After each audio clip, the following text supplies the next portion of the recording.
experts are telling 7:30. When Japan was hit last year by a massive earthquake and tsunami, the world feared nuclear catastrophe.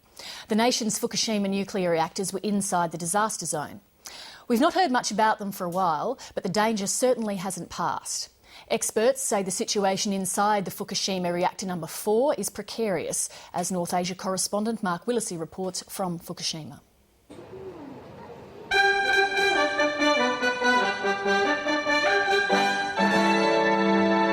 It's said fortune favours the brave. And after enduring an earthquake, a tsunami and a series of nuclear meltdowns, the people of Fukushima reckon they're due for some luck. For 13 months, this track was idle. Horses and people kept away because of the fear of radiation. But today, Fukushima is out for a flutter. So is this a sign that Fukushima's luck is turning? Possibly. But few here actually realise that a few kilometres to the east is the spent fuel pool at the Fukushima nuclear plant, containing enough nuclear fuel to spawn a catastrophe to dwarf Chernobyl. In the gloom of this pool are 1,331 highly radioactive spent nuclear fuel assemblies, each containing dozens of rods. The spent fuel pool number 4 at Fukushima, based on my sort of calculations, contains roughly 10 times more cesium-137 than released by the Chernobyl accident. It's also clear from this footage that the pool is littered with debris from last year's disaster. The nuclear fuel in that pool is 2.5 times what's needed in a reactor core. It contains 5,000 times more cesium than was released by the Hiroshima bomb, and the pool is just hanging there. We don't know when it could collapse. This is where the pool sits, 5 stories above the ground next to the reactor. That is how things are supposed to look. This is how the reactor building looks now, after a hydrogen explosion blew it apart.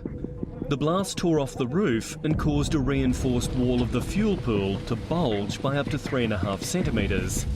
As for the hundreds of tonnes of spent fuel, until this month, its only protection from the elements was a white plastic sheet. Some nuclear experts warn Japan is literally playing with fire. If there's a crack in the pool and the water drains out, the fuel rods will be exposed. It will then be impossible to cool the fuel. So if an accident happens, 10 times more cesium than has already been released by the Fukushima meltdowns will go into the atmosphere. Depending on which way the wind is blowing, Tokyo could become uninhabitable. Hiroaki Koide is a senior nuclear reactor engineer at Japan's prestigious Kyoto University, and one of the experts raising the alarm.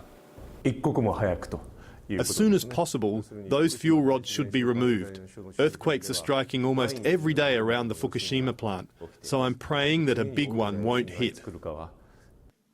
This warning is echoed by international nuclear safety experts, among them Robert Alvarez, a former advisor to the US Secretary of Energy. You have a very, very large concentration of radioactivity where the only thing that keeps that radioactivity from being released through a catastrophic fire is a pool of water. That pool is 100 feet off the ground in a structurally damaged building in a high-risk earthquake zone. I mean, what more can you be worried about?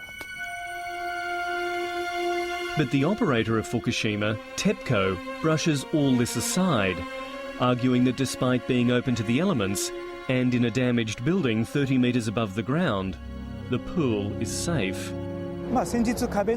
We checked its condition the other day, and although there is a bulge in one wall, we don't think this will have any effect on the soundness of the pool or the building. We believe both can withstand a large earthquake. And on the matter of removing the fuel rods, TEPCO appears in no great hurry. The original method was to take out the spent fuel by a crane attached to the ceiling of the building, but that's been damaged. So we're thinking of installing a crane for this. We would like to start removing the fuel sometime next year. They have to have a heavy overhead crane. They're going to have to manipulate the spent fuel underwater constantly, put it into containers that are very heavy, involving perhaps containers that may weigh as much as 100 tons. This requires extraordinary precautions, even under a routine basis. So, given the magnitude of the damage, that sort of ups the stakes quite a bit in terms of the capability to safely remove this material. Ever since the meltdowns, TEPCO has maintained a veil of secrecy over what's happening at Fukushima. But one man has managed to penetrate it.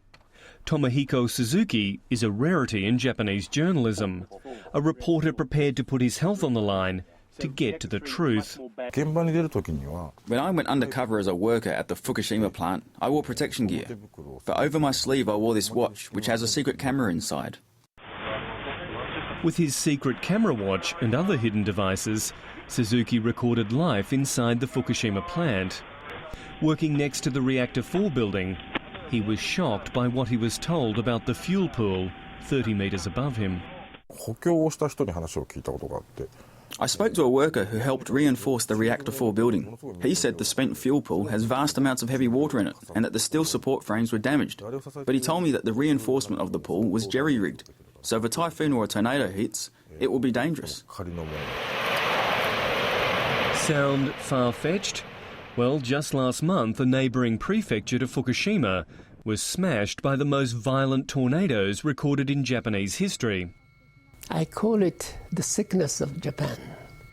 First we hide, then we postpone, and then we assume no responsibility. Misuhei Murata is a former Japanese ambassador to Switzerland.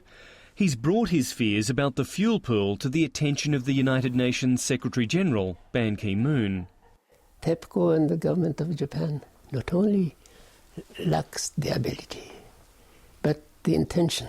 So, in your opinion, if there was a problem with that fuel pool, it would be the end of Japan? Yes, and there is no one who denies that. We cannot sleep peacefully.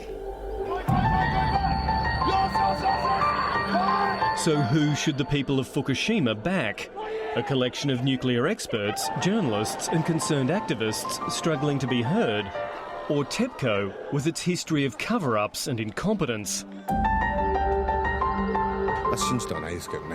I do not believe TEPCO. I do not feel safe at all. Radiation levels are still high. TEPCO says the fuel pool can withstand the next big earthquake, but I can't believe this. That's why I'm so worried.